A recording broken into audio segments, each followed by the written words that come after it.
menospreciado, tengo 25 años. Lo escogí porque me gusta mucho su personalidad, porque puede ser pues cruel, puede ser divertida, puede ser una persona más reservada, tiene muchas facetas.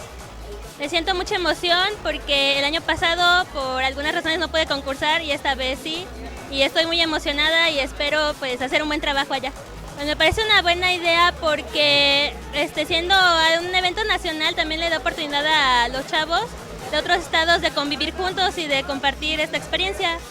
Hola amigos, los invito a que sigan el concurso de cosplay de Frikiplaza en la página cnc.frikiplaza.com.